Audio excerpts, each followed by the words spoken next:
का पवित्र वचन। आज दिन सोमवार 14 मार्च। परमेश्वर का वचन कहता है प्रेम के द्वारा नियंत्रित। हम वचन के टॉपिक को, आज का हमारा प्रार्थना का जो मूल बिंदु है, प्रार्थना का जो विषयांतर शब्द है हमारा, उस शब्द पर ध्यान दे। प्रेम के द्वारा नियंत्रित। यदि प्रेम के द्वारा सब कुछ नियंत्रित है तो कहीं पर भी, किसी भी हालात में, किसी भी परिस्थिति में अपवित्रता या अशुद्धता या झगड़ा या तनाव या गुस्सा या किसी भी प्रकार की घुसपैठ का कोई गुंजाइश नहीं है। इसलिए परमेश्वर का वचन कहता है प्रेम के द्वारा नियंत्रित। 2 पेतरुस अध्याय 1 वचन 4, जिसके द्वारा उसने हमें बहुमूल्य और बहुत सी बड़ी प्रतिज्ञाएं दी है।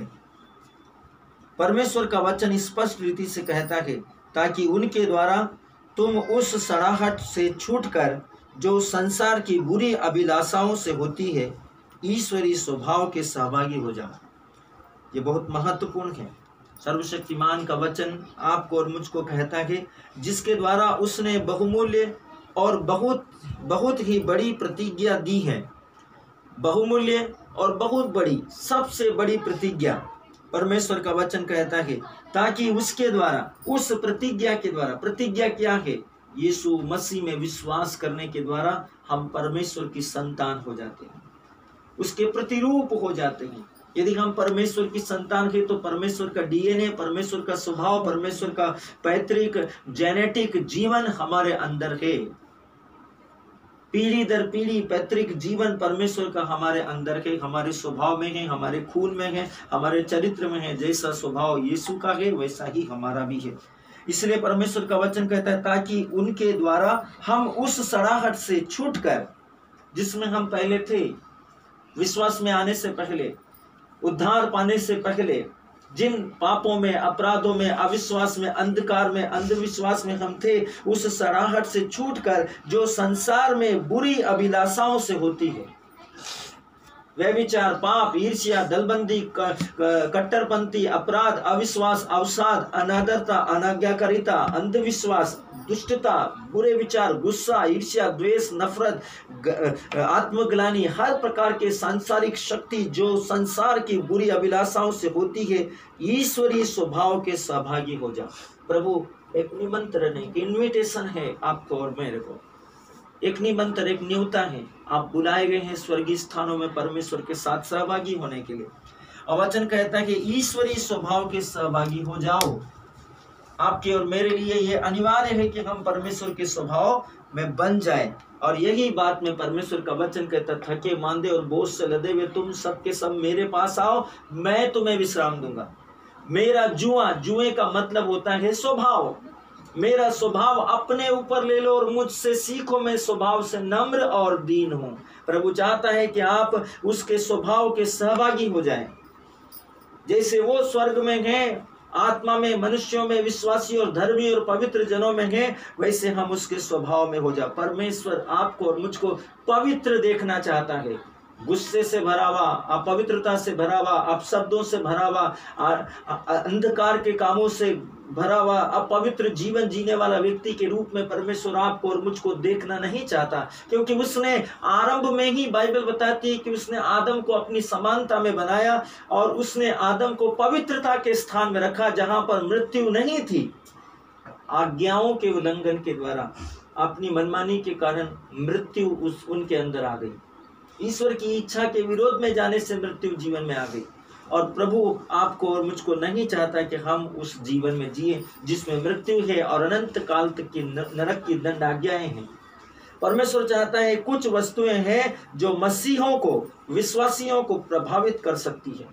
कुछ बातें हैं जिंदगी के अंदर, जीवन के अंदर, चरित्र के अंदर, स्वभाव के अंदर, परिवार के अंदर, रिश्तेदारों के अंदर, संबंधियों के अंदर, कलीसियाओं के अंदर, विश्वासियों और अविश्वासियों के बीच में कुछ बातें हैं जो उनको प्रभावित कर सकती है। ये विषाणु है। परमेश्वर का वचन कहता है ये विषाणु है, बीमारियां हैं या रोग हैं। परमेश्वर का वचन कहता है इन सब चीजों से आपको उतनी हानि नहीं है, क्योंकि यीशु ने स्पष्ट रूप से बताया है किसी भी वस्तु से तुम्हें कुछ भी हानि नहीं होगी। परमेश्वर का वचन कहता है स्पष्ट रीति से। प्रभु कहता है कि इस संसार में मसीहों को कुछ बातें हैं, कुछ वस्तुएं हैं जो प्रभावित कर सकती है।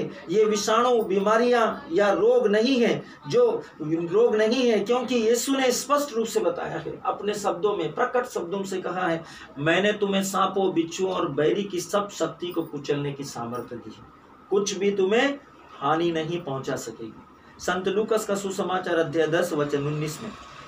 लेकिन जो वस्तुएं मसीही के लिए खतरनाक है, विश्वासी के लिए खतरनाक है, वो वस्तुएं क्या है उसके विषय में सोचिए।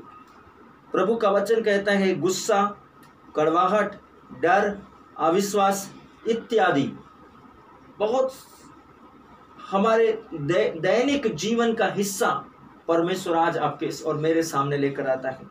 कौन सी वस्तुएं हमारे लिए खतरनाक है, एक विश्वासी के लिए, एक ईसाई व्यक्ति के लिए, एक मसीह व्यक्ति के लिए, मसीहत के अंदर कौन सी चीजें खतरनाक है विश्वासियों के लिए। परमेश्वर का वचन कहता है कि इसे अपने जीवन में देखो।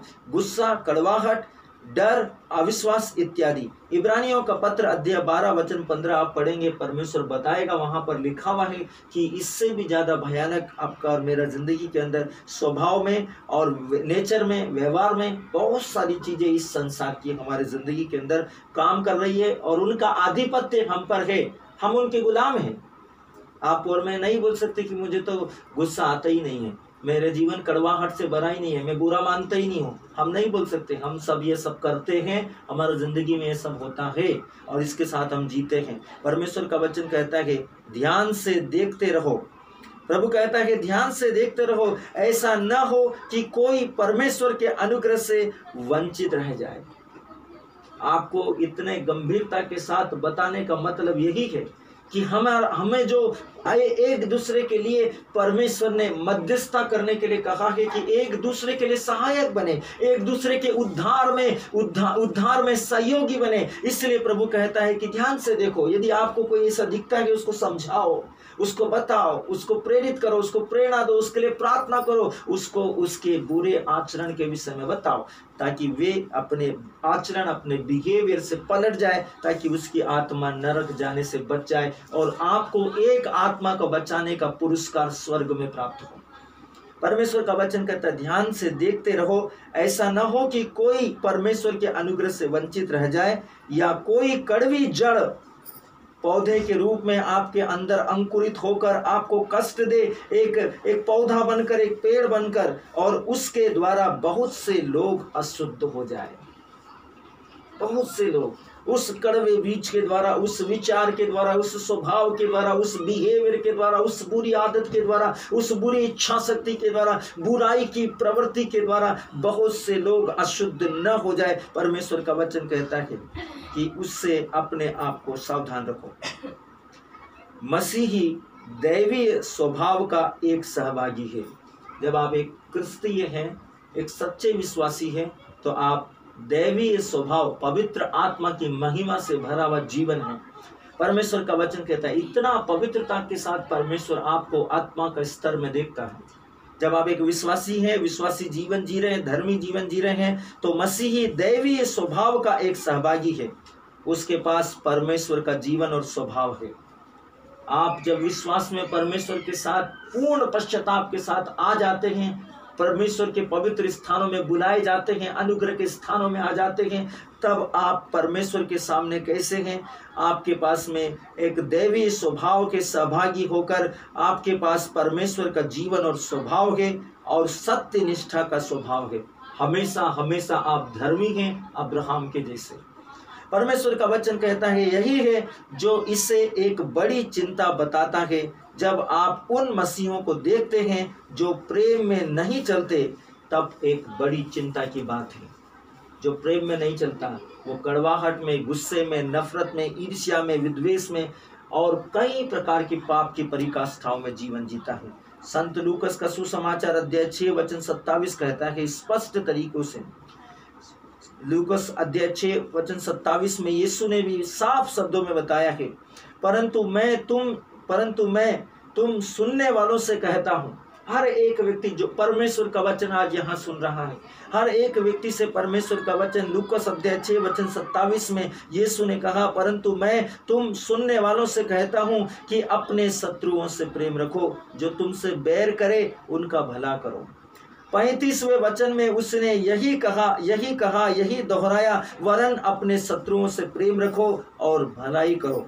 लूकास अध्याय 6 वचन 35 आपको और मुझको प्रेम करने के लिए, भलाई करने के लिए कहता कि प्रेज़ द लॉर्ड, हालेलुया। सर्वशक्तिमान ईश्वर आपसे और मुझसे चाहता है कि जो हमने आरंभिक वचन में सुना, प्रेम जय पाता है, प्रेम राज्य करता है। यदि आप प्रेम में नियंत्रित है तो वो सब वस्तुओं पर, परिस्थितियों पर, बुराइयों पर जय पाएगा और उन पर राज्य करेगा, शासन करेगा, वो सब उसके अधीन हो जाएंगे।